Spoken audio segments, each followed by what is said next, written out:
This is RTV6 News at 11, working for you. I think it's time. I think it's time. Starting Monday, nearly all of Indiana will move into the next phase to get the state back on track as the coronavirus pandemic continues. Good evening to you at 11 o'clock. I'm Mark Mullins, bringing you the news from my home. And I'm Amanda Starantino. Today, Governor Eric Holcomb announced a roadmap to reopen the state's economy. It will go in 5 stages up to July 4th, and right now we are in stage 1. Stage 2 will start on Monday in every Indiana county except Cass, Lake, and Marion, where COVID-19 is more widespread. In this phase, most retailers will be able to open and operate at 50% capacity.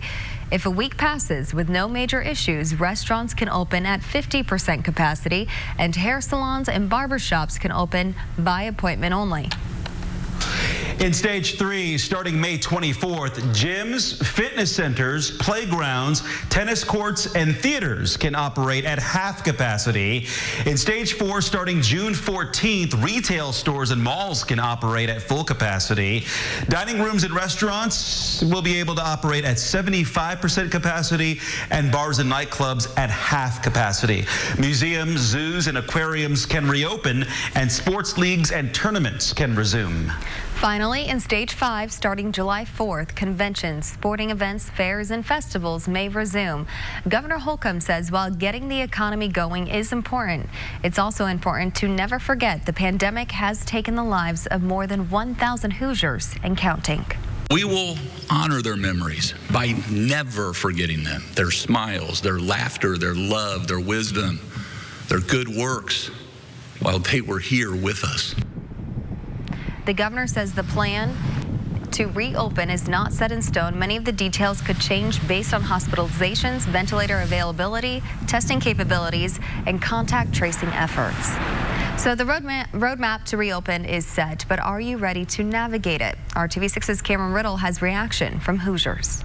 As Governor Holcomb begins to reopen Indiana, it's welcome news to Hoosiers after nearly 2 months of a stay-at-home order. We're ready for it to be over. We've been cooped up for a month now at home. This is basically one of our first times out in 4 weeks.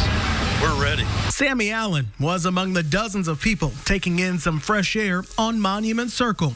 Allen, following social distancing guidelines, sat away from any crowds. He says even though the government restrictions will soon be lifted, he's not yet ready to change all of his own rules. I don't know if I'd go into bigger crowds yet, but I wouldn't mind being around some folks. That's a similar sentiment shared by Richard Crawford, who is more than ready to go camping while keeping his distance from other campers. I don't know that I'm ready for crowds. I don't know that I'd go to a concert this weekend, but, camping is a different ball game. When to reopen the state is no doubt a hot topic in the Cat household. Mother Melody works at a small business that is losing money. Her daughter Sydney is a nurse, fighting on the front lines of the pandemic every day. It's not for me. I'm not worried for me. If I get it, it might be a cold that I wouldn't even raise my nose to. If my grandpa gets it, he will die. And I know that because I'm taking care of people right now that are dying. They can't breathe. While Mom Melody appreciates the job her daughter does, she's ready to get back to her job too. I'm ready. I truly believe in washing your hands and social distancing, but I'm also a bartender and I love people and I want to get back to normalcy, and I don't want my boss that loves her business, has poured her heart and soul into it, to lose it. In Indianapolis, Cameron Riddle, RTV6. And a reminder, Marion County's stay-at-home orders have been extended through May 15th. You can learn more about those restrictions and the new statewide plan on our website at theindychannel.com. Businesses now know exactly when and how they will be allowed to reopen under the state's plan. Some have been preparing for weeks to adjust to a new normal. Rosie's Place is a local restaurant on 9th Street in downtown Noblesville. It has continued to provide carry-out meals under the stay-at-home orders, but the focus is shifting to welcoming customers to dine inside the building again. The owner says that while she's excited for that, she warns things won't be the same as before the pandemic. when what people are looking for from their local haunt that they go to is to have that community feel back, where they get to come in and slide into the booth and talk to the staff and talk to each other, and we're not going to be there. The owner says she will follow CDC guidelines when reopening. That includes limiting guests to 50% capacity, requiring staff members to wear face coverings, and screening employees daily. When you think of a casino, you think of gambling. And to gamble, you have to touch things. You have to touch money. You have to touch every slot machine.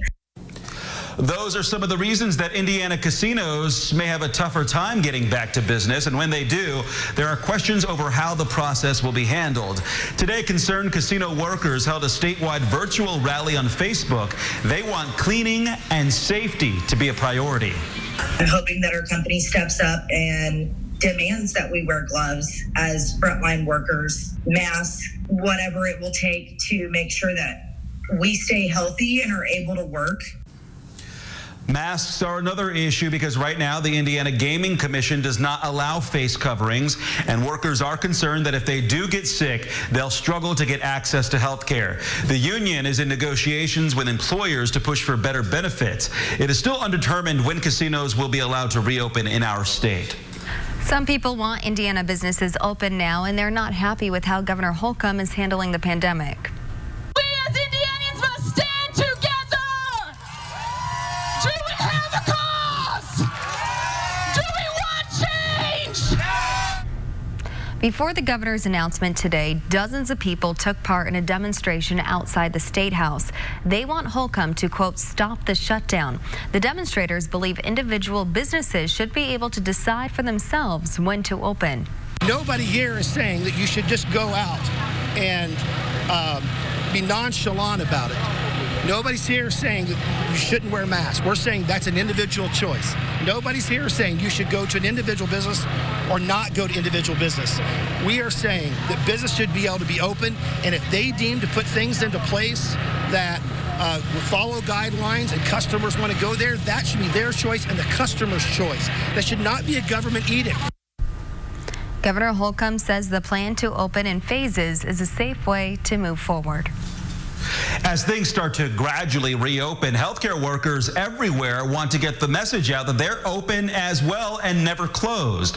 They want you to get the treatment that you need. This is especially true for those who work with people dealing with domestic violence. RTV6's Cornelius Hawker has this story for us tonight. We have seen a drop in patients, and it's probably because of the pandemic going on. That drop in patients worries Natalie Kalo, a forensic nurse examiner who works with the Marion County Centers of Hope. We see victims of any violent crime, whether it be domestic violence, sexual assault, or physical assault. She wants those fearful to come get treatment because of coronavirus concerns to know this. We have separate entrance for patients who are non-COVID to come in. So if they're fearful of coming to the hospital and contracting it, hopefully that'll ease them. We give them a mask. Since the pandemic started, RTV6 has been telling you about ways to seek help if you're stuck at home with your abuser, whether that's texting 911 or reaching out to area shelters that are still helping survivors. We have seen people who are becoming a little bit more creative in terms of how they can request assistance. Jamie Schnurble from the Julian Center wants survivors to know all their options when looking for help. Having a text opportunity or a quick email opportunity is crucial, and to be perfectly frank, at times life-saving. That's why it's so important to get to people like Natalie who can help in these dire situations. We want to make sure that we take that patient out of that abusive household. Working for you, Cornelius Hawker, RTV6. Well, nurses like Natalie say if you're able to get treatment, those helping you can arrange to get you into a shelter. We do have a list of domestic violence resources in this story for you on the RTV6 app. The coronavirus pandemic has changed daily life in profound ways, including how houses of worship operate. Call 6 Investigates found churches in central Indiana applying for federal funding. Some say that is an unprecedented and historical move away from separation of church and state. New Era Church on the west side of Indianapolis has nearly 2,000 members and a staff of 20 people. Pastor Clarence Moore says donations have taken a hit. So the church applied for a loan under the Small Business Administration's Paycheck Protection Program. Churches and other nonprofits will not have to pay that money back as long as they're used for things like maintaining payroll, mortgages, and utilities. They give you 2.5 months worth of salary to keep your people on the team. And these funds that we got are going to kind of help us get through the summer if our online giving doesn't fall off too much in that process. So we were glad to get those funds. They were critical. We checked around and found several local churches who have applied and are still waiting. Half a dozen national groups like the Interfaith Alliance sent this letter to the SBA saying taxpayer funds may not be used to support religious activities and urging the feds to create best practices for administering the loans. The Interfaith Alliance urges congregations to have conversations about separation of church and state and whether to accept federal funds. Pastor Moore says he had those discussions, but says he wants to keep people employed and continue offering services to the community. Our kids are going to feel more in control when they know what they can do as they're kind of coming back out into society. The changing quarantine restrictions could be difficult for kids to understand. Next, the simple ways parents can help ease your children's fears. And a little later, did you see this tribute high above central Indiana this afternoon? The meaning behind this show in the sky. Kevin. Amanda, isolated thunderstorms entering western Indiana in the next hour or so. What we'll all have in common for tomorrow, though, coming up. Make a donation or volunteer today. This is RTV6 News at 11, working for you. RTV6 is sharing resources and stories to help your family rebound from the coronavirus pandemic. As Indiana and other states loosen their stay-at-home restrictions, the changes could be confusing or even scary for kids. Scripps reporter Lindsay Boach spoke with one expert who says there's some science to helping your children ease out of isolation.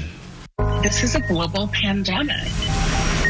Things are going to be different as we move back out of quarantine and into society. These past few weeks have been hard on most Americans. We are all missing out on the things that we're used to, things that used to feel really good and make us really happy. And as we start thinking about what the future might look like, children's psychologist Laura Anthony says we could be seeing some changes in our children's behavior.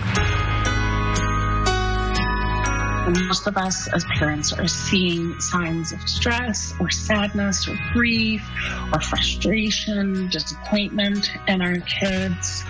And we need to really be okay with letting them feel those things. Anthony says it's important to talk to our kids and share our feelings with them and explain to them what the next few weeks may hold. For example, if you go out and about, having to wear a mask, staying 6 feet apart, and remembering to wash your hands. Our kids are going to feel more in control when they know what they can do as they're kind of coming back out into society. And it's good for the rest of us, too. And it's okay to say the reasons why we need to do those things. She also says it's important to try and lessen the stress that we put on ourselves as parents working from home and helping with schoolwork. We're all just doing the best that we can. And I think parents should not feel guilty. Offer themselves a little bit of kindness and a little bit of grace. They're not in this alone. We're all struggling. And all you can do is the best you can. That's all any of us can do is the best that we can. I'm Lindsay Boach reporting. Anthony says it's important to pay attention if your child feels overwhelmed to the point where they can't function. That's when you need to seek help from a professional. You can find counseling and mental health resources on our website, theindychannel.com/rebound. This morning on the west side of Indianapolis, we found long lines at Long's Bakery. The popular donut shop reopened today. RTV6's Brad Brown and video journalist Shay Goodpaster show customers could not wait to support the business. There are few places that see a line like this early. Freezing my butt off, waiting for donuts. When I first got here, I'd say there was probably 75 to 100 people in line. I was back all the way down at the end of this fence when I first got here. Long, cold, and friendly. Social distancing? Sort of. But it's already been a long wait for Long's Bakery. 6 weeks to wait for donuts. So what's another hour? My 90-year-old in-laws wanted some donuts, and so I'm down here to get them a few donuts. Things are clearly different once you clear that line. Plastic barriers, only 4 people inside at once. But Long's is still putting out some of the best baked goods in Indy. It's something different. It's a different process, so it's kind of different to go from having a whole line to the door every day to having 4 people in here. But I like it. I told everybody at work yesterday I was going to get them, so I had to follow through. I live right down the street, so. A little later, but the lines still around the building at Long's Southport store. I didn't know it was closed. Yeah, and I'm happy to see everybody come out. Waiting a long time. We've seen the news this morning, laying in bed, seen the news, and decided to come out. The lines will likely continue until everyone can get their Long's donut fix. I was definitely successful getting my donuts. I was in that line for maybe about 45 minutes, but it was worth it. Just be patient. Because it's Long's. The best donut you can buy around here. It's Long's, man. If you've never had them, you don't know, but if you've had them, you know. Working for you, Brad Brown, RTV6. My eyes glazed over with that story. Full disclosure, they used to be open until midnight, and I drive west on 16th Street after the late news, so I would stop there more than occasionally. They're not open that late anymore, so I can't do it. Temperatures, they're in the 50s, 56 in Indy right now. Temperatures south and west in the low 60s. It is a pleasant night. Warmer temperatures are on the way. So are a few thunderstorms. Not expecting any severe weather, but Covington, Petersburg, if you step out and look to your west, you may see some lightning, as well as Warren and Fountain County with Attica and Williamsport, too. The rain will continue, I think, to kind of limit itself or weaken as it moves to the south and east. We won't all see rain tonight. We will all see above average temperatures tomorrow as we step into the first full weekend of May. 79 degrees. Spots will hit 80. Sunday, because of the rain and thunderstorms and the cloud cover, temperatures will be cooler as a cold front delivers somewhat cooler temperatures. Tomorrow, if you're just relaxing on your patio, doing some yard work, temperatures 80 or could be a little warmer, just depending on that cloud cover. Definitely helped by the wind. The wind will be strong out of the southwest, 20 miles per hour. That pushes those temperatures well above your 68-degree average high temperature for this time of year. Remember, 40s yesterday, 66 today, and then 79 your Saturday high. The rain chances go up tomorrow night into Sunday. That's the beginning of a transition to cooler temperatures. 11 o'clock Saturday night into Sunday morning. There are your rain and thunderstorms that are around first thing in the morning. Our chance for thunderstorms lingers central and southern Indiana through the afternoon on Sunday. Monday, back to work, mostly sunny, 69 degrees. The temperatures continue to slide, as you can see, until we're back into the low 60s for highs by the end of the week. Everybody enjoy tomorrow and have a good weekend. And new at 11, a high-flying gesture in support of Central Indiana's healthcare workers. Today, pilots with a group called Indy Biplanes flew in formation over several local hospitals, streaming smoke behind them. It was a special way to honor those who are putting their lives at risk to fight the pandemic. And from a beautiful sight in the air to sounds on the ground. In this case, sirens did not signal an emergency.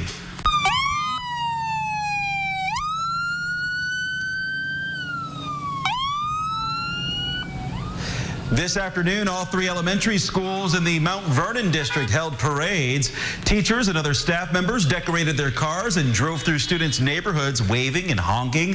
We spoke to the principal of McCordsville Elementary School before the parade stepped off. She said this celebration is one way educators continue to support kids, even though in-person classes have been canceled for weeks. We are going out to celebrate our students and to tell them we miss them, we love them. It's going to be a huge relief to see our kiddos. They're going to be excited to see their teachers and staff and bus drivers. Our police officers are here. Our fire department is here. And, you know, just to see these adults so excited about this, that really goes to show you how much they truly love our students. Well, parents were able to track the parade using the Don't Miss the Bus app. And those are just some of the ways the community is working during this difficult time. Here are some more examples of neighbors and volunteers stepping up to lend a helping hand. Little feet are on the prowl, wandering down their street in search of a crowd. Let's go look at Adeline's house. These 4-year-old twin brothers are on the hunt. We texted about 20 of our neighbors and we said, hey, would you guys jump on board and put teddy bears or pictures of bears in your windows for the kids in the neighborhood to walk around and go on a bear hunt. This morning they woke up and they were ready to go. They wanted to go find those bears and have some fun, which as a mom, it makes it kind of light and nice right now, especially kind of in this stressful time. These Meals on Wheels volunteers are making sure no senior goes hungry. Just an easy way to get back. They know how important this service is. Hundreds of Hoosiers in our area rely on Meals on Wheels for food. These volunteers leave the food by the door and then step away to make sure they leave a safe distance between them and the recipients. Rather than going inside, there has been an increase in new volunteers. Ray Baker is one of them. This is his first day on the job. It's just a matter of, 1, getting out of the house, and 2, try to do some good. The RTV6 app. RTV6, working for you. This is RTV6 News at 11, working for you. RTV6 is partnering with the United Way to support the Central Indiana COVID-19 Community Economic Relief Fund. The fund supports organizations that are helping people rebound from the pandemic. And for many families, the crisis is making it difficult to put food on the table. Thankfully, there is a lot of assistance available. And if you need help finding it, there's an app for that. So the Community Compass app is a great tool for folks who have smartphones. Are able to determine where to find food throughout the community. The Indy Hunger Network rolled this out at the start of the year, and all you do is go to your local apps store on your phone. You download it, very simple, and what it does is it pulls up food banks, soup kitchens, food pantries, other resources like WIC and SNAP, where you can find those based upon your search. So basically, for example, in a food pantry, if you're looking for groceries, that's who we are. So clicking on that will give you a map of all the food pantries in the vicinity. Of course, it pulls us up at St. Vincent de Paul because we're right here. And then if you do a search, you can actually search by your area, and it will zoom into a food pantry that's close to where you live. So it's a great tool to help folks who are looking for essential resources to be able to find them easily, and it's readily updated. So this is something we're really promoting here at St. Vincent de Paul, because it's a great resource for folks who are seeking essentials in this time of the pandemic. That story was produced by the Next Generation Initiative. The Indianapolis-based nonprofit organization trains young people for careers in media production and digital content creation. Learn more about the Next Generation Initiative in this story at theindychannel.com. And you can donate to the COVID-19 Community Economic Relief Fund by texting HELP 2020 to 91999. We'll be right back. Go to our website or cdc.gov. Rain and isolated thunderstorms crossing the Wabash River now. They'll be around for the next 2 or 3 hours, and then we focus on hitting 80 tomorrow. Wow. Mark? All right, looking forward to that weekend. Thanks for choosing RTV6. We hope you have a safe weekend, everybody.